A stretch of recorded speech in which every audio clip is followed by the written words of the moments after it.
오늘은 승리 공식, 이 관계 설정이라는 제목으로 좀 하나의 말씀을 나누도록 하겠습니다. 여러분, 인간이 관계를 맺는 대상은 총 세 부류로 나뉠 수가 있을 것 같아요. 첫 번째는 이 하나님과의 관계입니다. 그래서 대신 관계. 그런가 하면 두 번째는 대인 관계, 그러니까 사람과 맺는 관계겠죠. 마지막 세 번째는 대물 관계. 어떤 물건이나 어떤 물질 앞에 내가 어떤 관계를 맺을 것인가. 그러니까 이 대신 관계, 대인 관계, 대물 관계를 어떻게 맺느냐에 따라서 결국 거기가 우리 인생의 승리와 패배의 분수령이 된다는 겁니다. 하나님께 불순종하지 않고 순종하는 관계가 된다라면, 또 사람에게 질투하거나 시기하지 않고 섬기고 사랑하는 관계가 된다라면, 또 마지막으로 물질과 또 어떤 물건에게 지배당하지 않고 오히려 그 물질을 다스릴 수 있는 관계가 된다라면 우리 인생은 정말로 승리할 수 있다는 것이죠. 그래서 오늘 이 설교의 제목을 승리 공식은, 다시 말해서 관계 설정을 어떻게 하느냐에 따라 달라진다는 겁니다. 자, 우리가 사도행전이 이제 시작을 하면서 이제 초대교회가 시작을 하지 않았습니까? 초대교회가 너무 흥왕하고 왕성하게 부흥을 하다 보니까 이 사탄이 맨 처음에 사도들을 위협하는 방법으로 이 교회를 핍박합니다. 그래서 베드로와 요한을 실제로 감옥에 가두기도 하고, 뭐 너희들 좀 더 예수님 전하면 가만두지 않겠다라는 위협을 하면서 그렇게 전략을 펴서 교회를 핍박을 했죠. 그런데 오히려 핍박을 당하기는커녕 기도로 그 핍박에 응전해서 승리하는 모습을 보여주게 돼요. 자, 이렇게 외적인 핍박이 안 통하는 것을 사탄이 알아채자 이 두 번째로 쓴 전략이 뭐냐면 성도의 내면을 건드려서 관계를 잘못 맺게 하는 겁니다. 그 대표적인 모습이 바로 오늘 본문 끝나고 사도행전 5장에 나오는 아나니아와 삽비라 부부의 이야기입니다. 여러분, 아나니아와 삽비라 부부 이야기 대강은 아시지 않습니까? 결국 물질을 감추었다가 둘 다 죽어버리는 사건입니다. 그들은 하나님 관계에서 하나님의 주권을 부인한 겁니다.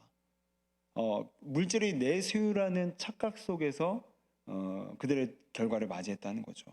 또한 사람들과의 관계에서는 그들이 뭔가를 잘 하나님 앞에 내가 봉사하고 잘 드린다라는 어떤 인정을 받기 위한 위선적 행동을 했기 때문에 결국 그들은 실패했다는 겁니다. 그러니 이들은, 이 아나니아와 삽비라 부부는 대신 관계, 하나님과의 관계도 실패했고, 대인 관계도 실패했고, 대물 관계, 물질을 다스리지 못하고 도리어 물질의 유혹을 받는 그런 나약함 가운데, 실패 가운데 그들의 죽음은 영적 패배를 우리에게 상징적으로 보여주는 것이죠.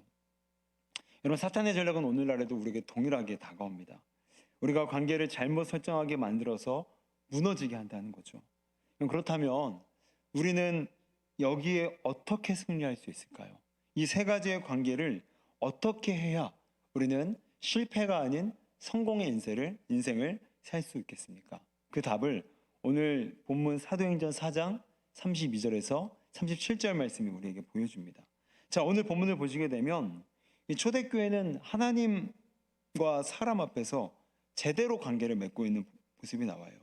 물질을 사용하는 것에 있어서 그들이 자기의 것으로 여기지 않고 하나님의 것으로 인정하다 보니까 나눔과 섬김이 가능했다는 거죠. 이거는 하나님 앞에 물질을 내 소유가 아닌 당신의 소유로 인정한 하나님의 주권을 인정한 모습이었습니다. 또한 사람들 관계에서는 내가 이만큼 헌신한다, 내가 이만큼 헌금한다, 이런 위선을 떨지 않고 진짜 교회 안에 있는 가난한 사람들을 돕는 모습들을, 그 동기와 목적을 가지고 그런 행동을 한 모습을 통해서 그들은 대인관계에서도 그런 위선이 아닌 위로하는 자로서 정말 관계 설정을 잘해서 승리한 모습이 오늘 초대교회의 모습이었다는 거예요. 특별히 오늘 우리가 읽으셨던 사도행전 4장 32절에서 37절에는 딱 이름 한 명이 나오게 되는데 그 사람의 이름은 요셉, 그의 별명은 우리가 더 잘 아는 이름 바나바입니다. 여러분, 바나바는 초대교회에서 유혹을 이긴 사람 중에 한 명이었다는 거예요. 대신관계와 대인관계와 대물관계를 잘한 사람의 대표로서 오늘 성경이 바나바를 기록했다는 거죠. 반면에 바로 뒤에 나오는 사도행전 5장에서의 아나니아와 삽비라 부부는 초대교회에서 대신관계, 대인관계, 대물관계를 실패한 대표적인 사람으로서 쓰였다는 겁니다. 그러니까 오늘 성경은 바나바와 이 아나니아 삽비라 부부의 대조를 통해서 어떻게 해야 우리가 대신관계, 대인관계, 대물관계를 잘 설정해서 승리할 수 있을지를 우리에게 조명하고 있다는 겁니다. 말씀하고 있다는 것이죠.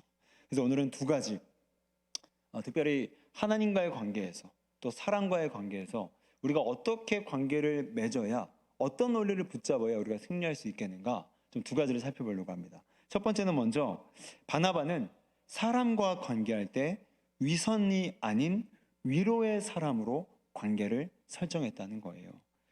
여러분, 위선이라는 말, 이 위선이라는 말은 위장된 선입니다. 그래서 위선, 그러니까 속은 아닌데 겉은 선한 척하는 거죠. 그런데 여러분, 위선이 얼마나 치명적인 독인지 아십니까? 여러분, 깡패는 위선을 떨까요? 그럼 제가 이걸요 질문 드린 겁니다. 네, 대답하시라고요. 네, 성화대 감사해요. 여러분도 대답하셔도 됩니다. 네, 이렇게 좀 이렇게 거리가 좀 멀어도요 대답하셔도 전 다 들립니다. 여러분, 깡패는 위선 안 떨죠. 폭력배가 위선 떱니까? 안 떨입니다. 근데 문제는 위선은 선해야 하는 위치의 사람들만이 떠는 게 바로 위선이라는 거예요. 이게 바로 치명적인, 특별히 영적인 사람에게는 굉장히 치명적인 이 변질이자 부패라는 거예요. 여러분, 겉으로는 착해 보여야 하는 그 자리에 있는 사람들이기 때문에 자꾸 포장의 유혹을 당합니다. 더 착해야 되는데, 더 선해야 되는데, 더 뭔가 헌신하는 모습 보여드려야 되는데, 그러니까 척척척 잘해요. 척척척, 좋은 척, 착한 척, 기분 좋은 척. 그런데 그 사이에 자기 속은 썩어 문드러지는 겁니다.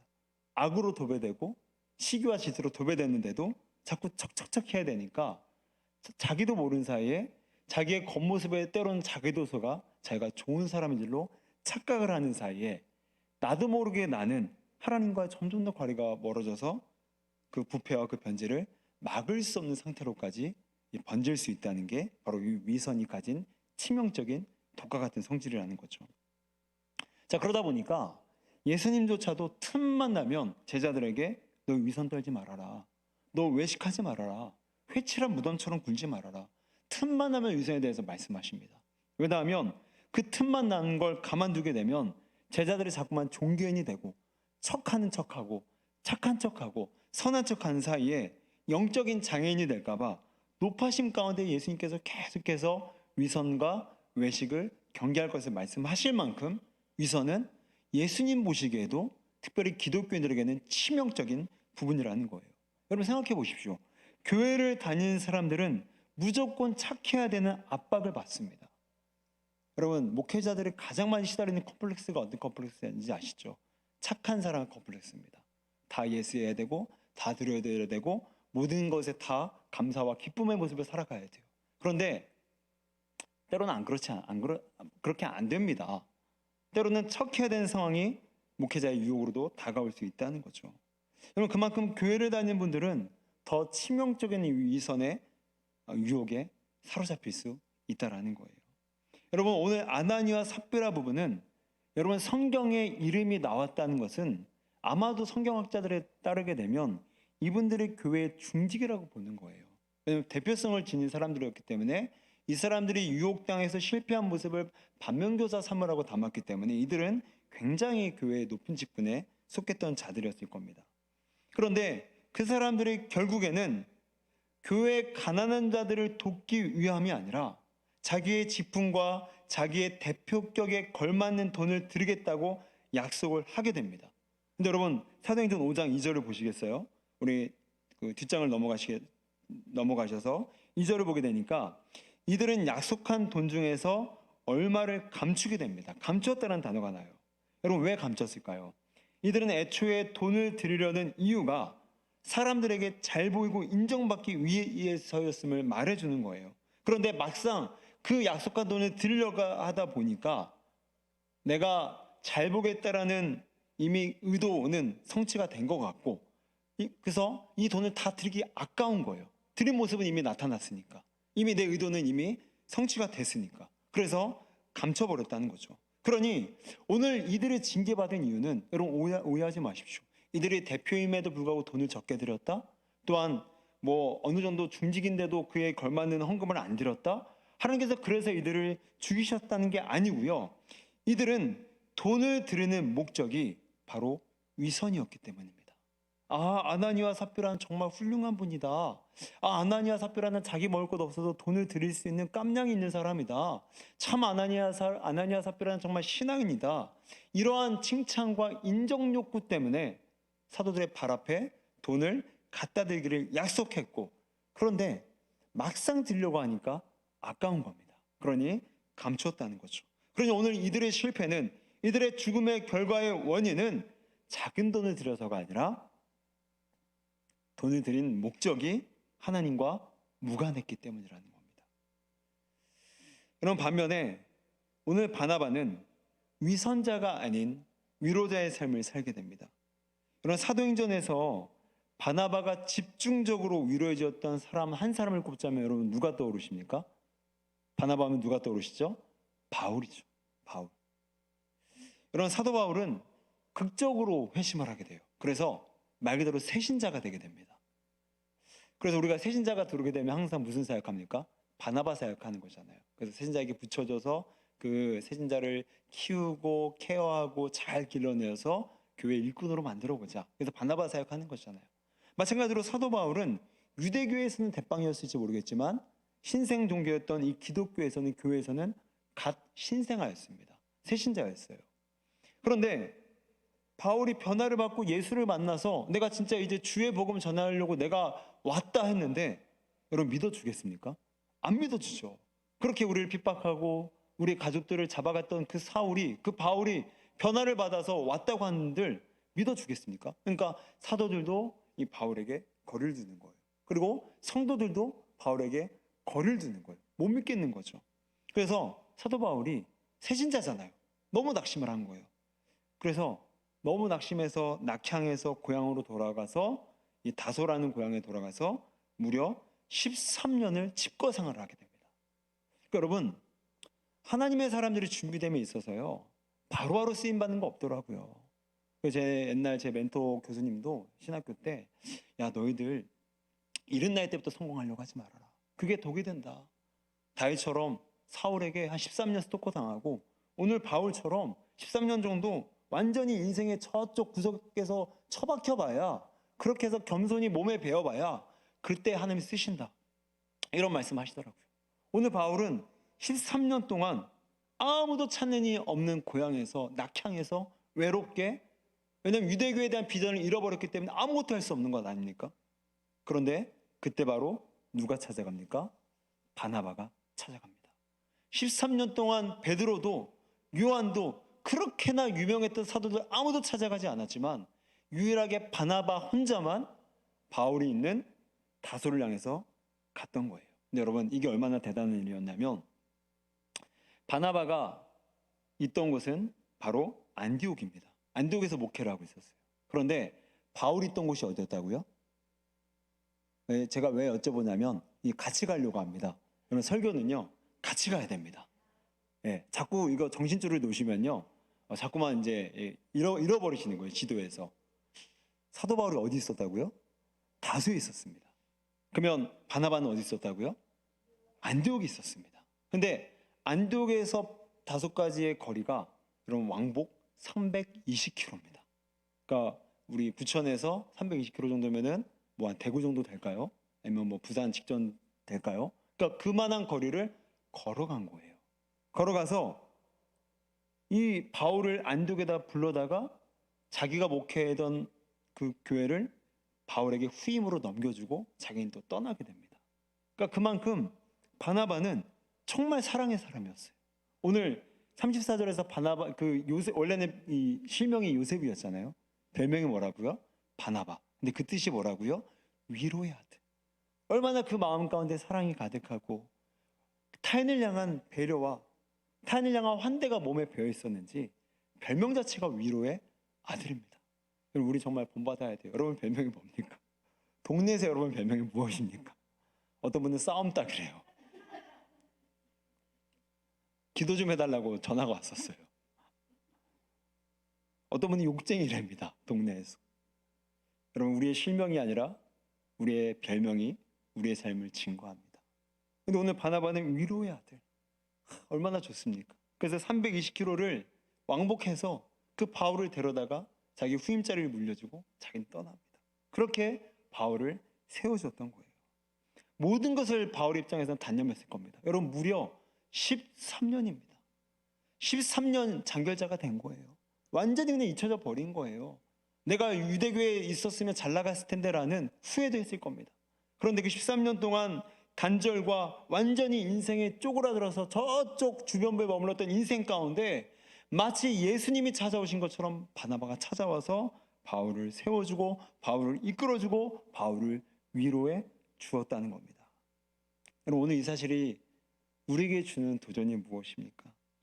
여러분, 아나니와 삽비라는 위선자의 인생을 살다가 끔찍한 심판으로 그의 인생을 달리했지만 오늘 바나바는 위선자가 아닌 위로자의 인생을 살았다는 겁니다.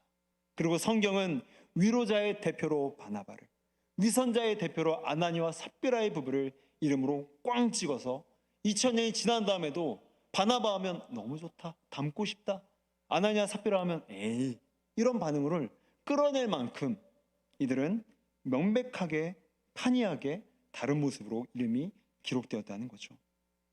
사랑하는 성도 여러분, 여러분은 어떤 사람으로 기록되기를 원하십니까? 위선자입니까?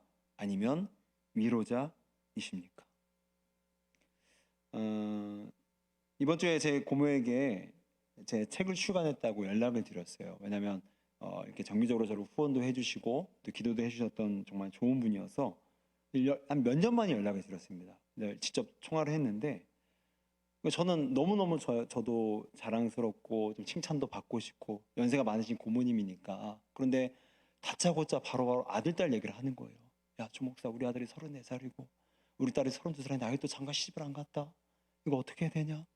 근데 저는 그거에 별로 관심이 없거든요. 제 관심사는 그게 아니었거든요. 근데 계속해서 10분, 20분이 넘도록 아들 얘기하다가 딸 얘기하다가 그 연세 드신 분 특징 아시죠? 똑같은 얘기를 계속합니다. 그래, 딸 얘기했다면 또 아들 얘기 넘어가고 아들 얘기했다면 또 남편 얘기 욕했다가 또 아들 얘기하고 또 딸 얘기하고 제가 지쳐갖고 끊고 싶었어요. 책 얘기고 뭐고 끊자. 오늘은 아니다. 근데 하여튼 이 설교 준비가 문제예요. 그러니까 저 이번 주에 설교 준비가 딱 위로잖아요. 그냥 끊기에는 뭔가 하나님께서 허락하신 이 상황에서 제가 불순종한 느낌이 들어서 그때부터 정말 태도를 바꿔서 이 애티튜드를 바꿔서 잘 들었습니다. 아, 그러시군요, 고모. 정말 걱정되시겠어요.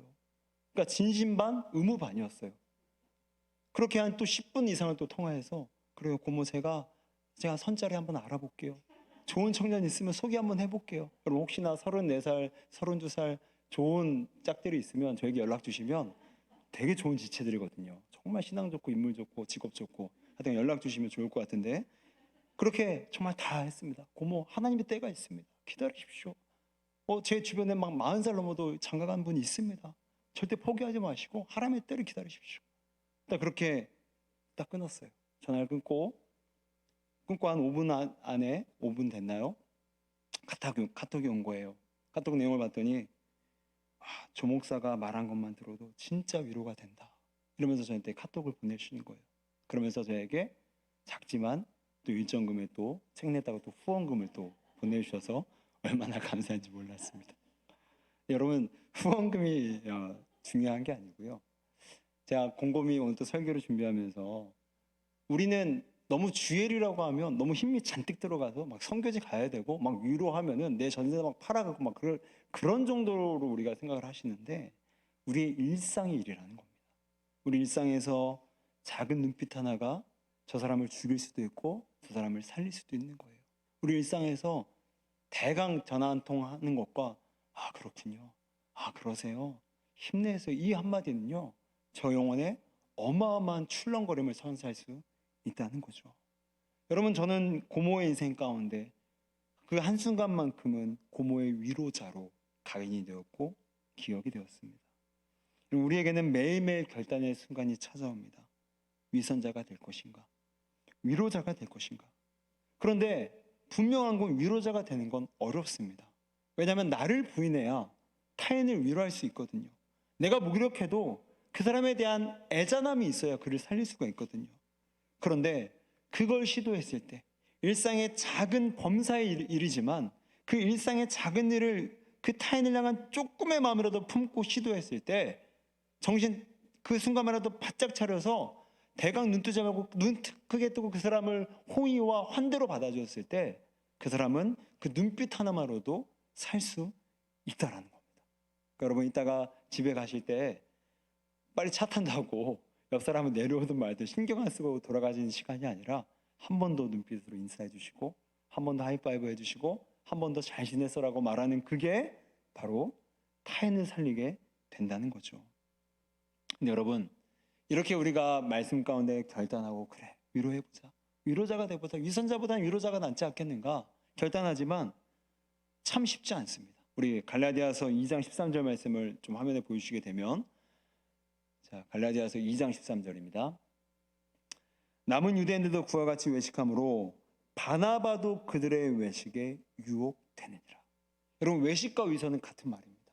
그러니까 이렇게 위로의 아들이었던 바나바마저도 결국 베드로가 받았던 그 외식에 이 바나바마저도 유혹을 받아서 넘어졌다는 거예요. 그만큼 이 위선을 이겨내고 위로의 삶을 산다는 게 얼마나 어려운 일입니까? 그렇다면 우리가 어떻게 위로자의 삶을 살 수 있을까요? 그것은 바로 예수님의 위로를 내가 먼저 경험해야 된다는 겁니다. 우리 한번 화면을 더 보여주게 되면 고린도후서 1장입니다. 찬송하리로다 그는 우리 주 예수 그리스도의 하나님이시요 자비의 아버지시요 모든 위로의 하나님이시며 우리의 모든 환난 중에서 우리를 위로하사 우리로 하여금 하나님께 받는 위로로서 모든 환난 중에 있는 자들을 능히 위로하게 하시는 이시로다. 여러분 이 짧은 두 구절에서 얼마나 많이 지금 그 위로라는 말이 나오는지 모릅니다. 오늘 바울은요 어떻게 그런 위로를 경험했습니까? 그가 고린도 교회뿐만이 아니라 수많은 교회에 가서도 무시를 당하고 사례 위협을 당하고 돌에 처맞기 직전까지 갔더라도 그는 위로를 받았다는 거예요. 그럼 그 비결이 어떻게 가능했겠습니까? 하나님을 만났기 때문입니다. 여러분 제가 얼마 전에 TV를 하나 봤는데요. 한 여성분의 사연이 소개가 되는 거예요. 이 여성분이 반은 탈북자입니다. 근데 왜 반이라고 말씀드렸냐면 이분이 북한에서 살다가 고종사촌 언니가 하루는 어디 저쪽 가면 밀가루를 배급해 준다고 따라오라고 해서 따라간 거예요. 근데 그냥 뭐 모르니까 정보가 없으니까 따라갔는데 알고 봤더니 이제 밤길이어서 따라갔는데 알고 봤더니 중국까지 넘어와 버린 거예요. 근데 알고 봤더니 이 고종사촌 언니가 이 자매를 그 유흥가에 팔아버리려고 속이고 데려온 겁니다. 근데 이 자매가 이 여성분이 워낙 눈치가 빨라갖고 이 고종사촌 언니를 그 자리에서 거의 뭐 실신할 때까지 패버리고 이제 이 조직 폭력배들이 따라오는데 야산으로 밤에 도망쳐 버린 거예요. 그래서 산속에서 일주일 동안을 집거하면서 풀 뜯어먹고 버틴 겁니다. 그래서 그렇게 이제 추적을 피해서 겨우겨우 여러 과정을 이제 통로를 거쳐서 한국으로 이제 들어오게 된 거예요. 근데 이 자매가 너무너무 한국 땅에서도 사기당하고 또 남편 만났는데 외도하고 이런 징글징글한 일들을 겪고 나서 그 TV에 나와서 얘기하는 게 뭐냐면 나는 북한에 있을 때가 행복했습니다. 왜냐하면 내 가족과 함께 있었기 때문입니다. 근데 저는 이 얘기를 듣는데 우리 영적으로 똑같은 비유가 되는 거예요. 오늘 사도 바울은 돌에 맞고 무시당하고 사례 위협당하고 죽기까지 얻어맞아도 위로를 받았다고 고백을 합니다. 왜냐하면 그곳이 감옥 같아도 그곳이 나의 생명을 살해할 만한 위협이 있다 할지라도 그는 그리스도 안에 있었기 때문에 그는 위로를 받았다는 거죠. 마치 그 여자분이 북한 안에 있어도 가족과 함께 있었기 때문에 그때가 행복했었다고 말하는 것처럼 사도 바울은 위협 안에 있어도 또한 살해 위협 앞에 있어도 그리스도 안에 있었기 때문에 그의 삶이 행복했다고 오늘 사도 바울은 위로를 고백하고 있는 겁니다. 그래서 오늘 아까 고린도후서 1장 3절과 4절에서 마지막에 사도 바울이 고백하는 게 무엇입니까? 내가 하나님께 받는 위로로서 모든 환난 중에 있는 자들을 능히 위로하게 하시는 이시로다. 내가 위로를 하나님께 받다 보니까 남들에게도 위로를 할 수 있는 영적인 힘이 생기게 되었다는 겁니다. 사랑하는 성도 여러분, 오늘 우리가 위로할 수 있는 힘과 능력은 내 안에서 절대 나오지 못합니다. 우리는 틈만 나면 예수님이 경계하시고 경고하신 것처럼 틈만 나면 자연스럽게 위선자로 갈 확률이 높은 존재들입니다. 그러므로 오늘 우리가 누군가를 위로해 주기 위해서 필요한 것은 바로 내가 그리스도 안에 그 위로를 경험해봐야만 맛봐봐야만 나도 그 누군가에게 위로자가 될 수 있다는 거죠. 여러분, 우리 아주 오래전 한 20년 정도 넘은 것 같은데 여러분 지존파 기억나십니까? 지존파? 그 부녀자를 납치하고 살인하고 그 인육까지 뜯어먹었던 정말로 악질 범죄. 그 지존파의 두목 김규환이 이 사형 직전에 유언으로 남긴 내용을 제가 잠깐 읽어드릴게요. 여러분 죄송합니다. 지금부터 17년 전이었지요. 미술 시간이었습니다. 나는 그때 미술 도구를 가지고 가지 못하였지요. 가난하여 살 돈이 없었습니다. 선생님이 내 뺨을 불이 날 정도로 후려치면서 말했습니다. 야, 이 새끼야, 다음 시간에는 훔쳐서라도 가지고 와. 그 다음 미술 시간 때 맞을 것이 두려워서 미술 도구를 훔쳐서 가지고 갔지요. 그것이 저의 도둑질의 첫걸음이었습니다. 도둑질이 살인범이 되는 첫 길이었지요. 어머니 죄송합니다. 먼저 가는 불효자를 용서하십시오. 피해자 그분들의 가족과 모든 분들께 사죄드립니다. 보살펴 주신 분들에게 감사드립니다. 집은 교회에 설립하는 데 드리고 시신은 의과대학 실습용으로 기증하겠습니다. 여러분, 저는요 이 김규환이라는 인간을 절대 하나 미화시킬 마음 전혀 하나 없습니다. 그는 사형에 어울릴 법한 납치, 살인, 인육을 먹는 아주 엽기적인 범죄를 저지른 범죄인이 맞아요. 그런데 오늘 우리가 그의 인생 스토리 가운데 정말 우리가 포착해야 될 것은 뭐냐면 17년 전에 김규환이 어렸을 때 그 미술 선생님이 그 아이의 뺨을 때리는 대신에 그리고 욕지거리를 하는 대신에 그를 한마디라도 위로해 주었다면 그는 우리가 아는 김규환은 되지 않았을지도 모릅니다. 그런데 그 한마디 위로가 없었기에 그 어릴 때의 강력한 그의 인상이 그날의 그 사건이 그로 하여금 인육을 뜯어먹는 괴물로 변질되게 만들었다는 겁니다. 사랑하는 성도 여러분, 오늘 우리는 위로가 필요합니다. 그리고 위로가 필요한 모든 사람들로 우리는 가득 채워지고 있습니다. 그러므로 이제는 내가 먼저 위로받으시고 그리스도 안에 그 위로를 맛보시고 그 위로를 남들에게 전달하고 나누어 주셔서 나도 살고 너도 사는 그런 우리 가정과 교회가 되시기를 주의 이름으로 축원드립니다. 자, 그런가 하면 두 번째로 바나바는 하나님과의 관계에 있어서 절대적인 주권을 인정했습니다. 그게 바로 그의 관계 설정이었죠. 자, 우리 37절 말씀을 보시게 되면 그가 밭이 있음에 팔아 그 값을 가지고 사도들의 발 앞에 두니라. 지금 바나바는 자신 소유의 밭을 팔아서 사도들의 발 앞에 두었다는 거예요. 그러니까 여기서 발 앞에 두었다는 것은 그 돈이 이제 내 소유를 떠나서 사도들에게 맡겨서 사도들의 행정 안에서 어려운 교회 사람들에게 나눠줘도 좋다라는 이 소유 이전의 표시가 사도들의 발 앞에 놓은 이 행동이었습니다. 자, 그런데 그 이재철 목사님께서 제가 이 본문으로 설교한 내용을 좀 들었는데, 자, 이재철 목사님은 돈의 위치가 발에 있음을 그 설교 가운데 주목을 하시더라고요. 무슨 말이냐면 물질이 위치해야 될 자리는 내 머리가 위가 아닌 내 발 밑이어야 된다는 거예요. 무슨 말입니까? 대부분의 사람들은 돈의 위치가 자기 머리 위에 있습니다. 그러니까 돈의 주권을 따라요. 돈의 유혹을 쫓습니다. 돈이 시키는 대로 합니다. 그래서 돈 냄새가 납니다. 그런데 오늘 초대교회는, 특별히 바나바는 그의 돈의 위치가 자기 머리 위가 아닌 자기 발에 있었습니다. 무슨 말입니까? 나는 더 이상 물질에 따르지 않겠다. 내 주인은 물질이 아니라 하나님이다. 그러므로 나는 물질에 지배받지 않고 나는 물질을 사용하는 사람이 되겠다. 이 결단과 신앙이 바나바의 신앙이었다는 겁니다. 반면에 아나니와 삽비라 부부를 보십시오.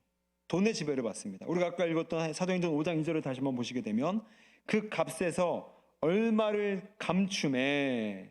여러분, 여기서 감추다란 말이 헬라어로 바로 직역하게 되면 횡령입니다. 횡령.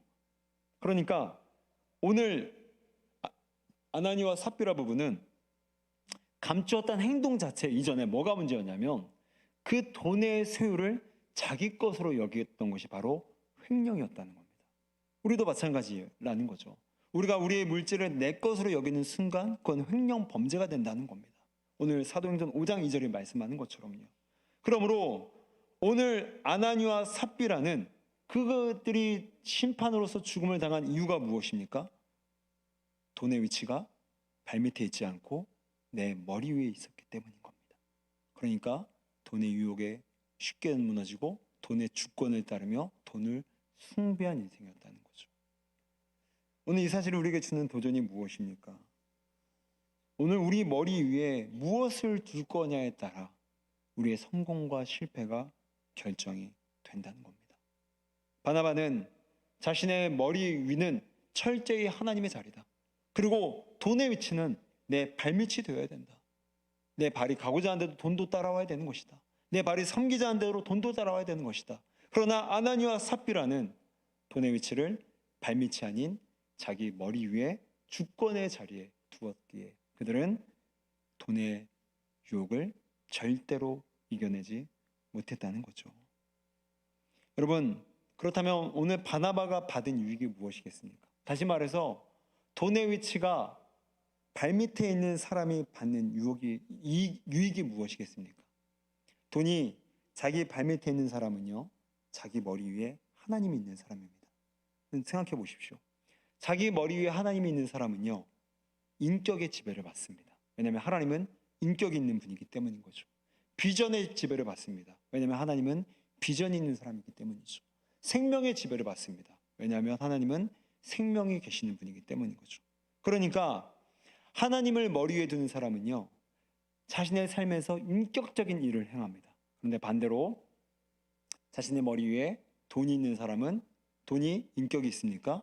돈은 비인격적인 겁니다. 그러니까 비인격적인 일들을 자행하게 됩니다.